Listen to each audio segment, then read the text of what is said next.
One of the things that's, or I guess I should say Superintendent Barrett. That's all right. I've been called worse. One of the things that's being forced on you all,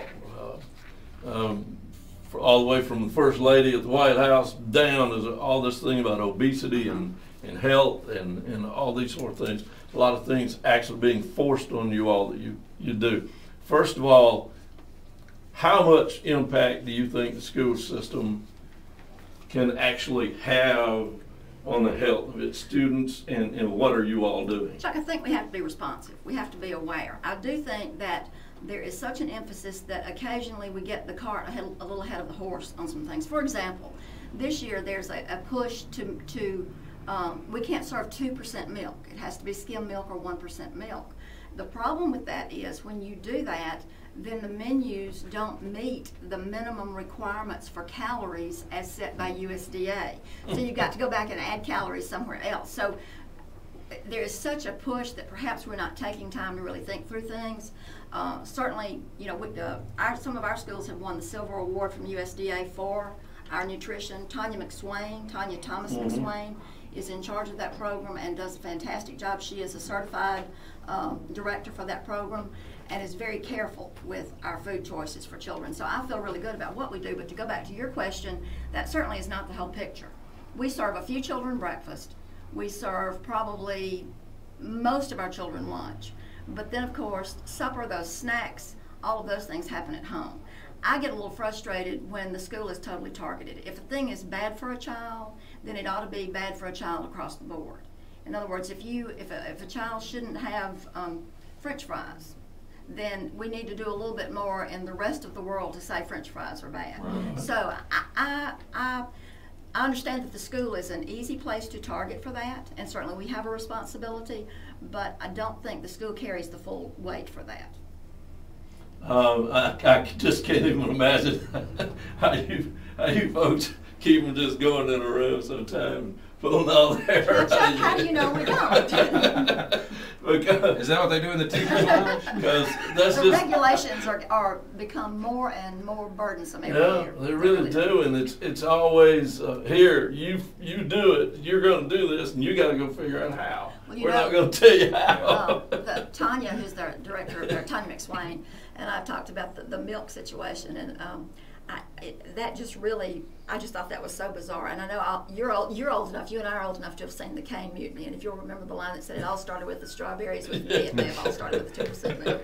Yeah, you got that. I know there are only parts of what we're approaching that you can talk about because of the circumstances, so if I ask the wrong thing, just tell me hush.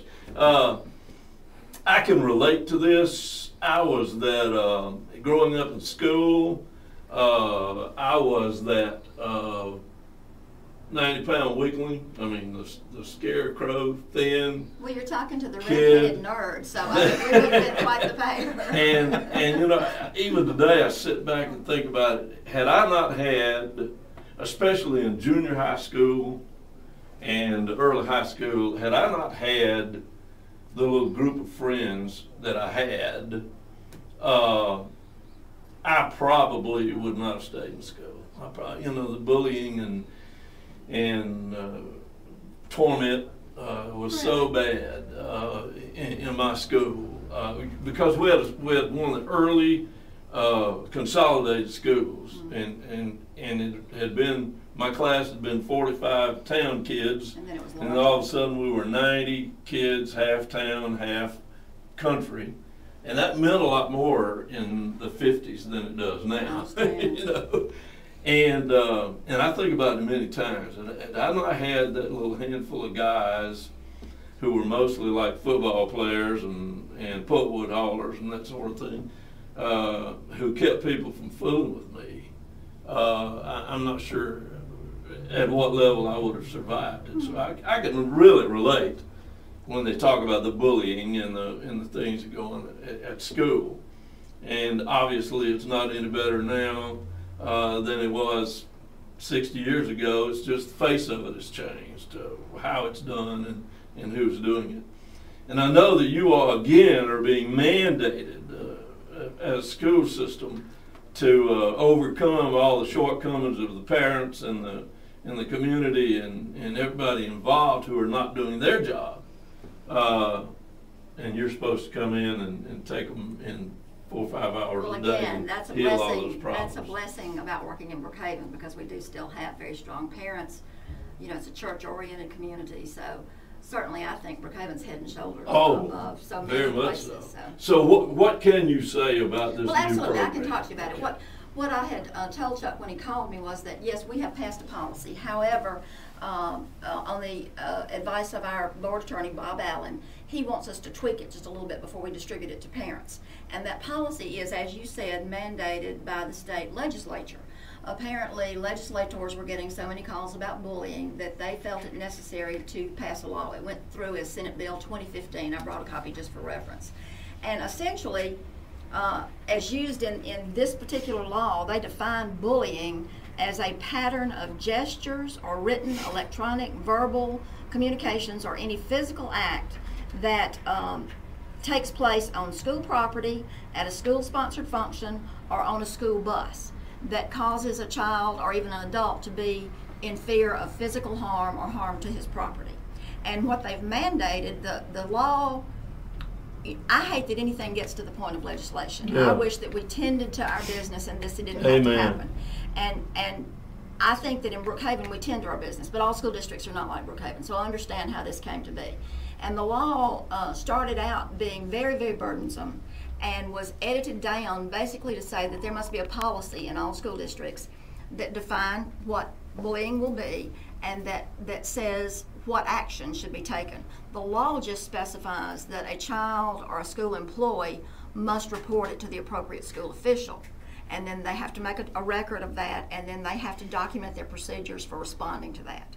So our policy, it could have been much more burdensome than it is. And so the policy that we originally looked at is the one that was drafted by MSBA, the Mississippi School Board Association. But Mr. Allen wanted to look at, because they were just addressing the letter of the law, he wanted us to go back and look at what those consequences will be a little bit more and put some more details in there. So that's why it's not been distributed yet. The thing to me that's more important than the law and the policy, and certainly, I mean, that's, you know, the law is the law. We certainly got to abide by that.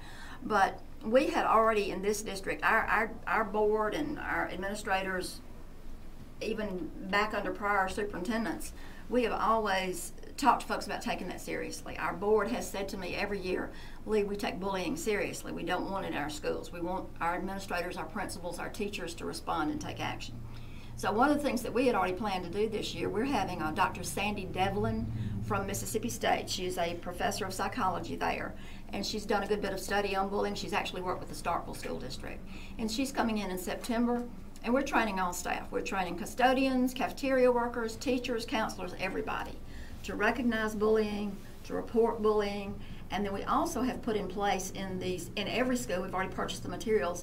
The Mendez Foundation does a lot with it's couched under character building, but it's conflict resolution, it's integrity, it's how to be a friend to a friend, so that if I'm your friend and I see that you're being bullied, I need to go report for you if you want, and say, Chuck's having a hard time. Y'all need to do something. Y'all are not seeing it, but we need to do something. I'll say too that in the age that we are in, with Facebook and with the texting and all that, bullying has taken on a whole new face, because you can have supervised school where you have the teacher seeing the child. Now in school, pretty much the times that you have children that have a few moments to talk are when they're doing class change. But with the Facebook and with the texting that kids do, there is so much communication that happens between kids now that really is not monitored. And I'm not saying that's the fault of the parent, I'm just saying it's so much easier for that to happen. And I think we've seen a real escalation of, I don't know, for lack of a better word, meanness with the way kids talk to each other on Facebook and the way they text each other. And I'm old enough to remember a thing called a slam book, where you had a spiral. Oh, yeah.